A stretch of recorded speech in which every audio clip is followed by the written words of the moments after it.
छठ पूजा के समय में हमारे राष्ट्रीय प्रवक्ता हैं प्रदीप भंडारी जी, वो भी गए हुए थे। तो उससे सबसे पहले ये जो असामाजिक तत्व उसका शैलेश झा है, उसने उनका माइक छीन लिया, उल्टी सीधी बातें शुरू कर दी, भाजपा गाली देना, नरेंद्र मोदी जी को गाली देना, ये क्या है, क्या मतलब होता है यहाँ आने का, इस तरह की बातें करने लगे। तो संस्था के लोगों ने, अध्यक्ष ने और उसके सदस्यों ने उनको रोका तो फिर वो उग्र होकर के करने लगे। हर पूजा पाठ में बाधा उत्पन्न करना, गाली गलौज करना, दारू पी करके हंगामा करना, स्मैक पीता है, दारू पीता है, और 24 घंटा, मुझे लगता है साल भर में 10 बार तो वो थाने में पिटता भी है, ठुकता भी है और FIR भी होते हैं। उसके 2-3 लड़के थे जो बदमाशी कर रहे थे, गाली देने का काम। तो जब गाली तुम पुलिस के सामने देते रहोगे तो उतना कोई बर्दाश्त करता नहीं है। तो हाथापाई शुरू हुआ, फिर मैंने रुकवाया। क्या आपके लोगों की तरफ से भी मारपीट या हाथापाई और गाली गलौज हुई थी, या सिर्फ संस्था के? किसी से नहीं हुआ, किसी से नहीं हुआ। मैं वहां तो पुलिस मौजूद है, पुलिस गवाह है, पुलिस महिला से किसी का कुछ नहीं हुआ। जो उसके लोग थे और जो वहां संस्था के लोग थे, वो आपस में वो उसके लोग गाली गलौज करने लगे, तो संस्था के लोग उस पर फिर दोनों में झड़प होने लगी। फिर झड़प को भी हमने रुकवाया। आज के डेट में 10 एप्लीकेशन थाने में जा चुके हैं, जिसका रिकॉर्डिंग है, स्क्रीनशॉट है। जो घर घुस करके गाली गलौज कर रहा है उसका बेटा व्हाट्सएप पर गाली दे रहा है, रिकॉर्डिंग और सब चीज है, थाने में दिया गया है। अब ये सोच रहे हैं कि उस पर कार्रवाई नहीं हो जाए, इसलिए वो नौटंकी कर रहा है। इन लोगों का काम है वही बेवकूफी करना, किसी पर लांछन लगाना और सामाजिक तत्व की तरह काम करना। हमारा काम है समाज के लोगों को संरक्षण देना। अभी चुनाव है, वो किसी तरीके से चाह रही है, मुझे तो चुनाव लड़ना नहीं है, वो किसी तरीके से चाह रही है कि जो भी यहाँ पर कैंडिडेट आएगा वो चंदन चौधरी उसको सपोर्ट करेगा और यहाँ से भाजपा जीतेगी। तो हमारी छवि को धूमिल करने के लिए सब कर रहे हैं, लेकिन जिनकी छवि ही नहीं है वो हमें क्या धूमिल करेंगे। सटीक खबरों का सीधा असर। आप देख रहे हैं NCR समाचार, सच्ची और पक्की खबरें। नमस्कार, आप देख रहे हैं NCR समाचार और मैं हूं आपके साथ नमिता चौहान। इस वक्त हमारे साथ मौजूद है संगम विहार विधानसभा के विधायक चंदन कुमार चौधरी। बीते दिन एक वीडियो सोशल मीडिया पर काफी वायरल हुई थी, जिसमें एक महिला छठ पूजा के दौरान छठ घाट पर ये आरोप लगाती हुई नजर आ रही थी कि विधायक के लोगों ने और विधायक ने उनके साथ बदतमीजी की है, गाली गलौज हुई है और काफी ज्यादा वो चीख और चिल्ला रही थी। ये वीडियो काफी सोशल मीडिया पर वायरल हुई और लगातार हमारी वीडियो पर भी कमेंट आ रहे थे कि हम इस मैटर में न्यूज क्यों नहीं बना रहे हैं, इस मैटर में विधायक से बातचीत क्यों नहीं कर रहे हैं और इस मुद्दे को क्यों नहीं उठा रहे हैं।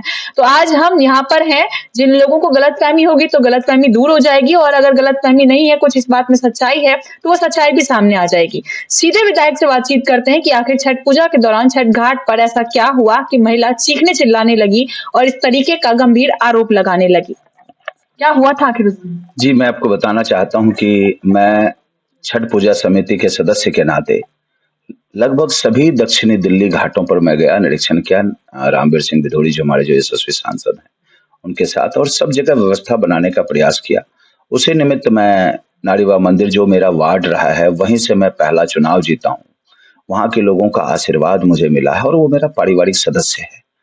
तो आपको यदि सच्चाई जाननी है तो संस्था के सदस्य और अध्यक्ष से पूछना पड़ेगा क्या सच्चाई थी। और यदि आप मेरे से ही पूछना चाह रही हैं तो मैं आपको मोटा मोटी बता दूं कि जिसने ये आरोप मेरे ऊपर लगाया, सबसे पहले तो उसका बेटा असामाजिक तत्व है और उनका भी यही काम है जो ये अभी करना चाह रही हैं। वो हर जगह उनका यही काम है। हर पूजा पाठ में बाधा उत्पन्न करना, गाली गलौज करना, दारू पी करके हंगामा करना, स्मैक पीता है, दारू पीता है, और 24 घंटा, मुझे लगता है साल भर में 10 बार तो वो थाने में पिटता भी है, ठुकता भी है और FIR भी होते हैं उसके ऊपर। तो ये सब सारी चीजें होती रहती है।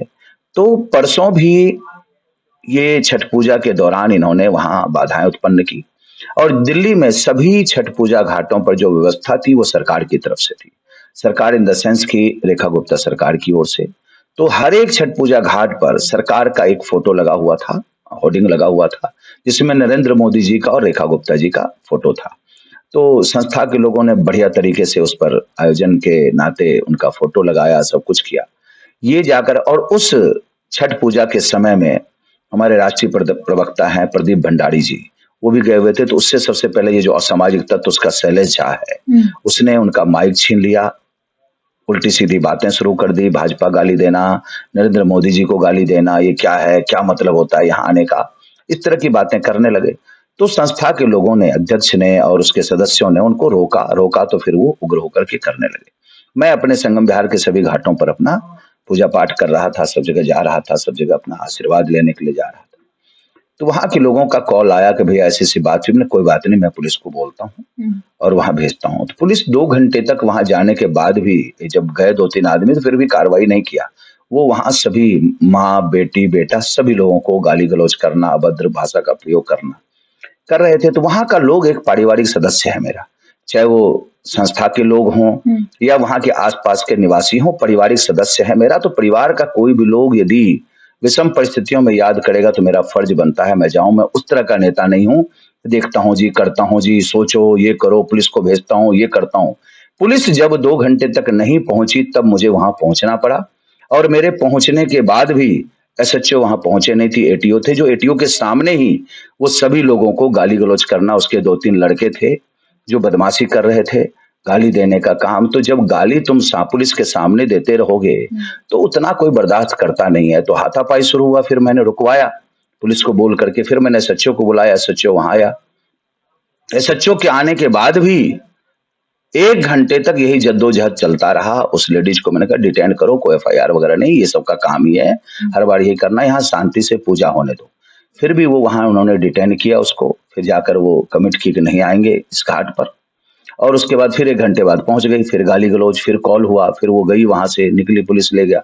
फिर सुबह सुबह बेटा जाकर के वहां हंगामा शुरू कर देता है, क्योंकि वो असामाजिक तत्व है, हर समय 24 घंटे इसमें और दारू पिए हुए रहता है, गांजा पिए हुए रहता है। तो इस तरीके का यदि सच्चाई आपको जानना है तो वहां की जनता से जानिए, मेरे से नहीं जान करके वहां के एक एक घर में जाकर के आप पता कर लीजिएगा, उस घाट के सदस्य से, जो घाट पर पूजा करने आते हैं उनसे, तो हर चीज की सच्चाई आपको पता चल जाएगी। अभी क्या है कि वो आम आदमी पार्टी से बिलोंग करती है, अभी चुनाव है, वो किसी तरीके से चाह रही है, मुझे तो चुनाव लड़ना नहीं है, वो किसी तरीके से चाह रही है कि जो भी यहाँ पर कैंडिडेट आएगा वो चंदन चौधरी उसको सपोर्ट करेगा और यहाँ से भाजपा जीतेगी। तो हमारी छवि को धूमिल करने के लिए सब कर रहे हैं, लेकिन जिनकी छवि ही नहीं है वो हमें क्या धूमिल करेंगे। हम तो डंके की चोट पर कहते हैं कि मेरे चरित्र पर कोई दाग नहीं लगा सकता है, ना मेरे अस्मिता पर दाग लगा सकता है, ना मेरे सूचिता पर कोई दाग लगा सकता है, क्योंकि ईश्वर ने यही 2 पूंजी दिया, एक आर्थिक सूचिता, एक चारित्रिक सूचिता, जिसकी वजह से आज मैं राजनीति में भी, सामाजिक जीवन में भी खड़ा हूं और किसी की हिम्मत नहीं मुझे झुका ले, क्योंकि 2 सबसे बड़ी पूंजी है। तो इन लोगों का काम है वही बेवकूफी करना, किसी पर लांछन लगाना और सामाजिक तत्व की तरह काम करना। हमारा काम है समाज के लोगों को संरक्षण देना। पुलिस यदि कार्रवाई करती है तो ठीक है, नहीं तो पुलिस को कार्रवाई करने के लिए मजबूर कर दूंगा, क्योंकि मैं सच्चाई का साथ देता हूं, मैं किसी गलत आदमी का साथ नहीं देता हूं। और आपने वहां देखा भी होगा, किसी भी वीडियो में यदि मेरा कुछ आ रहा हो, मैं वहां खड़ा जरूर हूं, क्योंकि मैं अपने लोगों के साथ खड़ा रहूंगा, और मैं अपने लोगों का संरक्षण मैं नहीं दूंगा तो कौन देगा, जिसने मुझे यहां तक पहुंचाया, जिसने मुझे पार्षद बनाया, जिसने मुझे विधायक बनाया, और हम अपने लोगों का संरक्षण नहीं देंगे तो कौन देगा।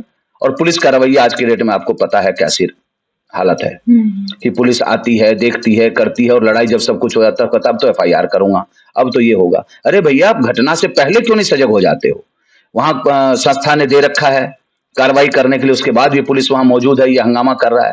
और आज के डेट में 10 एप्लीकेशन थाने में जा चुके हैं, जिसका रिकॉर्डिंग है, स्क्रीनशॉट है, जो घर घुस करके गाली गलौज कर रहा है उसका बेटा, व्हाट्सएप पर गाली दे रहा है, रिकॉर्डिंग हो, सब चीज है, थाने में दिया गया है। अब ये सोच रहे हैं कि उस पर कार्रवाई नहीं हो जाए, इसलिए वो नौटंकी कर रहे हैं, क्योंकि समाज के लोग दे रहे हैं, मैं तो दे नहीं रहा हूं, मेरे को तो कुछ बोला भी तो मैं शांत हूं, मुझे कोई मतलब नहीं होता है सब चीजों से, कि जो कुत्ते भूखते रहते हैं और हाथी चलते रहते हैं, मैं उस विचारधारा का आदमी हूं। मैं इन छोटे लोगों से भिड़ने वाला नहीं होता हूं, ना मुझे मतलब होता है। मैं वहां पुलिस के सामने मैंने कहा इमीडिएट इसको सॉल्व करो, नहीं तो मैं फिर आगे कॉल करूंगा। और फिर वही हुआ, तब इन लोगों ने उठा करके इसको ले गए, दोनों माँ बेटी को, बेटा तो फरार हो गया, माँ बेटी को ले गए, तब जाकर के वहां का माहौल ठीक हुआ। क्या ये महिला पूर्व पार्षद कल्पना झा है? जी, पूर्व पार्षद है, कल्पना निर्दलीय जीती थी, और वो भी सहानुभूति वोट से जीती थी, वो सबको पता है। ये महिला गाली का आरोप जो लगा रही थी, तो क्या आपके लोगों की तरफ से भी मारपीट या हाथापाई और गाली गलौज हुई थी, या सिर्फ संस्था के? किसी से नहीं हुआ था। मैं वहां तो पुलिस मौजूद है, पुलिस गवाह है, पुलिस महिला से किसी का कुछ नहीं हुआ। जो उसके लोग थे और जो वहां संस्था के लोग थे, वो आपस में वो उसके लोग गाली गलौज करने लगे, तो संस्था के लोग उस पर फिर दोनों में झड़प होने लगी। फिर झड़प को भी हमने रुकवाया, पुलिस को रोककर फिर मैंने वहां से सबको हटाया, सबको, तब वहां से मैं सबको हटा करके तब मैं वहां से निकला। आपने कहा कि आने वाले चुनाव को लेकर के भी ये महिला थोड़ा सा इस तरीके का व्यवहार कर रही है, तो क्या आने वाले चुनाव पर इन चीजों से असर पड़ेगा? देखिए, समाज में उनकी कोई इज्जत नहीं है, इसलिए समाज में कोई असर नहीं पड़ेगा। ऐसे लोगों की कोई इज्जत नहीं होती है। और आपको बता दूं, आप उसके पोस्ट को उल्टा कर देख लीजिए, वो पूरे लोग विधानसभा चुनाव में, मेरे निगम के चुनाव में खूब तांडव किया उसने, लेकिन समाज के लोगों ने उसको नकारते हुए हमें सपोर्ट किया। पार्षद में भी, विधायकी में भी वो घर घर जाकर चिल्ला रही थी कि ऐसे कर लिया जी, वैसे कर लिया जी, ये पूर्वांचल का नेता नहीं है जी। और पूर्वांचल का नेता अकेला, वहां की जनता अकेला मुझे नेता मानती है, उसको मानती नहीं है जनता वहां की, इसलिए उनको बौखलाहट है कि नेता ये बन गया, हम तो कहीं कुछ नहीं रहे। तो ये चीज है और कुछ नहीं है। और ये आम आदमी पार्टी के नेताओं से प्रेरित है और ये और कहीं कुछ नहीं है, ये चुनावी स्टंट है और कुछ नहीं। तो क्या हम ये मान ले या जनता ये मान ले कि ये पुरानी रंजिशें निकाल रही हैं आपसे? ये पुरानी रंजिशें मेरे से, मैं तो देखिए इस सब चीज में रहता नहीं हूँ, हमसे क्या रंजिश निकालेगी, ना मैं निकालने देता हूँ किसी को, क्योंकि मैं उस सब चीज में इन्वॉल्व नहीं रहता हूँ। इसका काम ही है किसी भी पर्व त्योहार में उदंडता करना। वहां के लोगों से पूछिएगा तो सारी सच्चाई आपको पता चल जाएगी। उदंडता करना, हंगामा करना, जिससे कि इसके पीछे सब लोग चले, कोई अपना काम ना करे, इसको गाली गलौज सुनते रहें इसका, और इसका जी हजोड़ी बजाते रहें। तो हर समय हर चीज किसी की नहीं चलती है। वहां संस्था के लोग पूजा करते हैं, सरकार ने पूजा में बहुत अच्छा योगदान निभाया है। सरकार के बैनर को फाड़ना एक अपराध है, और यदि कोई वो अपराध करेगा तो मैं पुलिस प्रशासन के द्वारा कार्रवाई जरूर करूंगा। तो इस पर कोई एफआईआर हुई? अभी करवाएंगे, एफआईआर करवाएंगे। हाँ, 10 एप्लीकेशन जा चुके हैं लोगों के, जिनको प्रताड़ित किया, और प्रमाण के साथ है। किसी के घर जाकर के गाली गलौज करके आया, किसी को इसको व्हाट्सएप पर किया है, किसी को फोन पर किया है, सारा रिकॉर्डिंग है। इसलिए कुछ नहीं बिगाड़ पाएगा, और इस पर एफआईआर होना ही होना है। तो इस पर एफआईआर ना हो, इसके लिए उसकी मां तांडव कर रही है और कुछ नहीं। तो जिन लोगों के ये घर गए थे, क्या वो सभी छठ पूजा समिति के थे? छठ पूजा समिति के हैं। अच्छा, छठ पूजा समिति के हैं, सारे सदस्य छठ पूजा समिति के हैं, जिनके साथ ये हर पूजा में, दुर्गा पूजा हो, छठ पूजा हो, हर समय ये उदंडता का परिचय देता है। हर कार्यक्रम में, दुर्गा पूजा में भी इसने बदमाशी किया था। सांस्कृतिक कार्यक्रम हो रहा था, वो भी मैथिली भोजपुरी अकादमी के द्वारा हो रहा था। मेरे सामने जाकर के महिला कलाकार के पैर खींचना, दारू पी करके, फिर वहां जाकर के पुलिस ने उठाकर इसको हटाया वहां से। हर कार्यक्रम में इसी का यही हाल है। तो ये शैलेश झा है जिन्होंने हाँ, वो सामाजिक तत्व है। हाँ, शैलेश झा है, उसके 2-3 जो चेले चटिए होते हैं जो 24 घंटा दारू पीते रहते हैं, वही इसका काम है और कुछ नहीं। देखिए, ये जो मुद्दा लगातार उठाया जा रहा है सोशल मीडिया पर कि महिलाओं के साथ मारपीट हुई, गाली गलौज हुई, तो ऐसा कुछ नहीं था। साफ कहना है विधायक का कि ऐसा कुछ था नहीं, और इनकी तरफ से ऐसी कोई घटना हुई नहीं, इनकी तरफ से ना कोई ऐसे शब्दों का इस्तेमाल किया गया। घटना पहले ही शुरू हो चुकी थी और वो भी उनकी तरफ से शुरू हुई थी। बाद में पुलिस को इन्फॉर्म किया गया, जब पुलिस ने कोई कार्रवाई नहीं की उसके बाद ये मौके पर पहुंचे, और उसके बाद जब ये मौके पर पहुंचे, इनके साथ लोग भी थे, तो उन्होंने इन्हें भी अपने लपेटे में ले लिया। खैर, आगे इस मामले में क्या अपडेट होती है, क्योंकि एफआईआर अब होने वाली है, हम आपको देते रहेंगे। तो बने रहे हमारे चैनल एनसीआर समाचार पर। मैं आपके साथ नमिता चौहान।